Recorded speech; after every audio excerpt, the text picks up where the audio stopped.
And in that way, we've really created an empire, but we've done it very, very subtly. It's clandestine. All the empires of the past were built on the military, and everybody knew they were building them. So that the British knew they were building them, the French, the Germans, the Romans, the Greeks, and they were proud of it. And they always had some excuse, like spreading civilization, spreading some religion, something like that. But they knew they were doing it. We don't.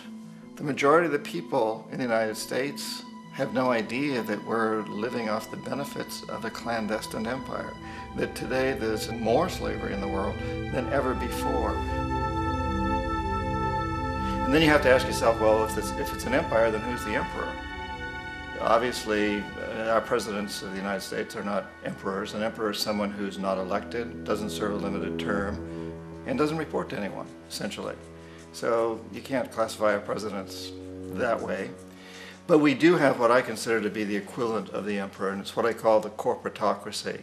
The corporatocracy is this group of individuals who run our biggest corporations, and they really act as the emperor of this empire.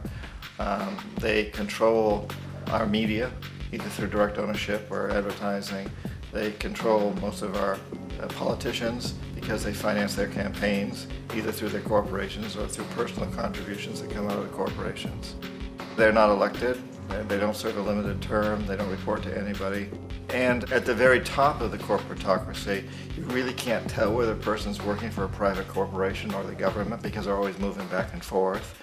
So, you know, you've got a guy who one moment is the president of a big construction company like Halliburton, and the next moment he's vice president of the United States, or the president who is in the oil business. And this is true whether you've got Democrats or Republicans in the office. You have to moving back and forth through the revolving door. And in a way, our government is invisible a lot of the time, and its policies are carried out by our corporations on one level or another. And then again, the policies of the government are basically forged by the corporatocracy and then presented to the government. They become government policy. So it's an incredibly cozy relationship. This isn't a conspiracy theory type of thing. These people don't have to get together and plot to do things.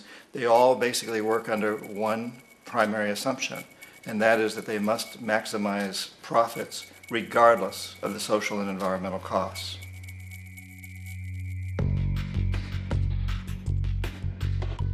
This process of manipulation by the corporatocracy through the use of debt, bribery, and political overthrow is called globalization.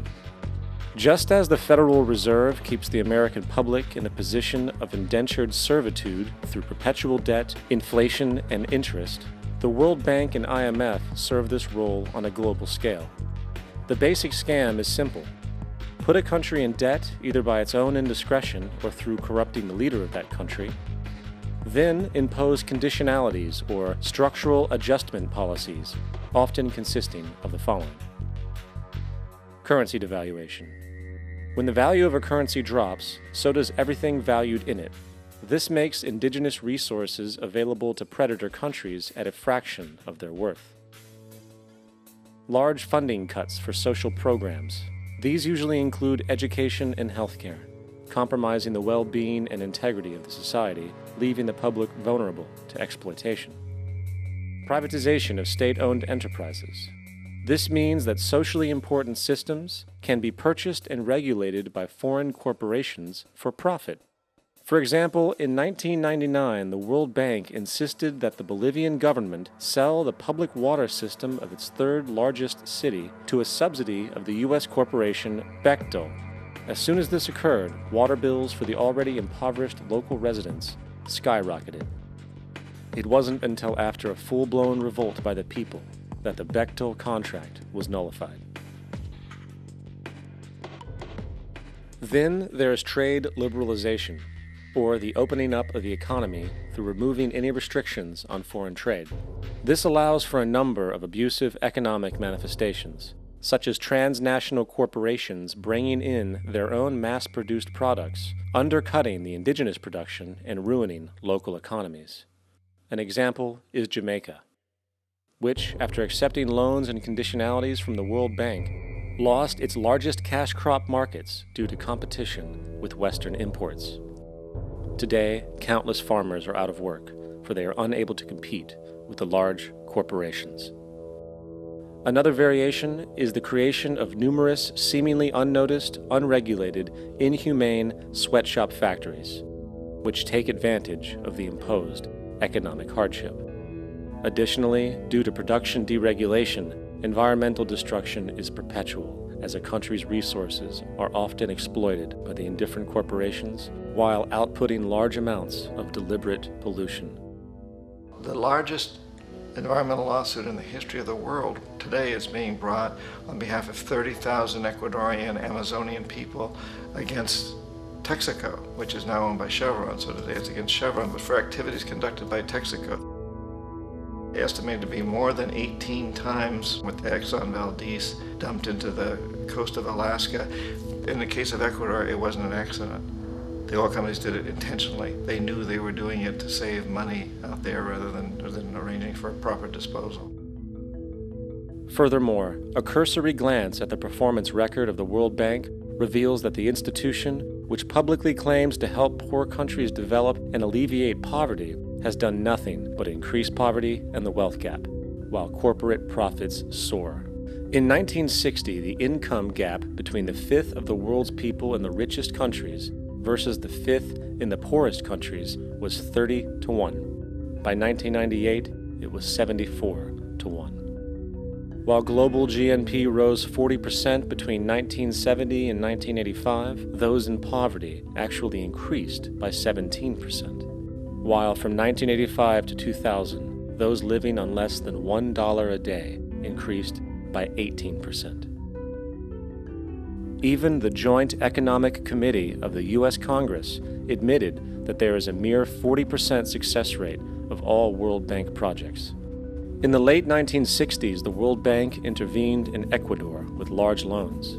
During the next 30 years, poverty grew from 50% to 70%. Under or unemployment grew from 15 to 70%. Public debt increased from $240 million to $16 billion, while the share of resources allocated to the poor went from 20% to 6%. In fact, by the year 2000, 50% of Ecuador's national budget had to be allocated for paying its debts. It is important to understand the World Bank is, in fact, a U.S. bank, supporting U.S. interests, for the United States holds veto power over decisions, as it is the largest provider of capital. And where did it get this money? You guessed it, it made it out of thin air through the fractional reserve banking system. Of the world's top 100 economies, as based on annual GDP, 51 are corporations, and 47 of that 51 are U.S.-based. Walmart, General Motors, and Exxon are more economically powerful than Saudi Arabia, Poland, Norway, South Africa, Finland, Indonesia, and many others. And as protective trade barriers are broken down, currencies tossed together and manipulated in floating markets, and state economies overturned in favor of open competition and global capitalism, the empire expands.